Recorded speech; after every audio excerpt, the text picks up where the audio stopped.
ఖమ్మం జిల్లాలో పోలీసులు దారి దోపిడీకి పాల్పడ్డారు. దొంగల కంటే హీనంగా వ్యవహరించి ఓ వ్యక్తి దగ్గర నుంచి 6 లక్షల రూపాయలు అపహరించిపోయారు.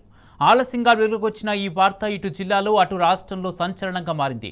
అర్ధరాత్రి 10 లక్షల రూపాయల నగదుతో ఖమ్మం నగరంలోకి వస్తున్న ఓ మిర్చి వ్యాపారి గుమాస్తాను బెదిరించిన పోలీసులు అతడి దగ్గర నుంచి డబ్బు లాక్కున్నారు.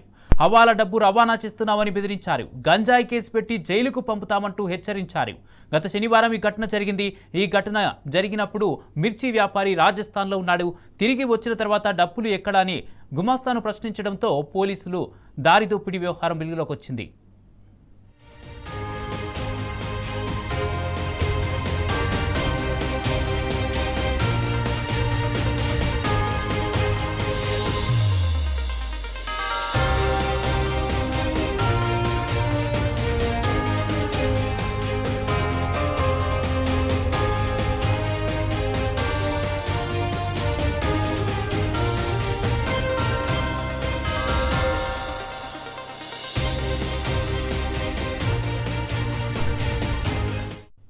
ఖమ్మం మిర్చి మార్కెట్ యార్డ్లో రాజస్థాన్కు చెందిన ఓ వ్యాపారి దగ్గర ఖమ్మం నగరానికి చెందిన ఓ వ్యక్తి గుమాస్తాగా పనిచేస్తున్నారు.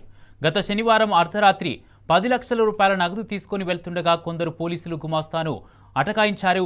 డబ్బుకు సంబంధించిన ఆధారాలు చూపాలని ప్రశ్నించారు. గంజాయి కేసు పెడతామని ఆ గుమాస్తాను బెదిరించి 6 లక్షల రూపాయలు తీసుకున్నారు.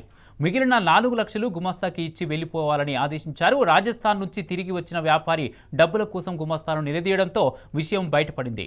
రాజస్థాన్ నుంచి ఖమ్మం తిరిగి వచ్చిన మిర్చి వ్యాపారి ఛాంబర్ ఆఫ్ కామర్స్ దృష్టికి పోలీసుల ఉన్నతాధికారుల దృష్టికి తీసుకువెళ్లారు. ఇక సదరు దొంగ పోలీసుల నుంచి కాజేసిన డబ్బును రికవరీ చేసి అధికారులు వ్యాపారికి అప్పచెప్పారు.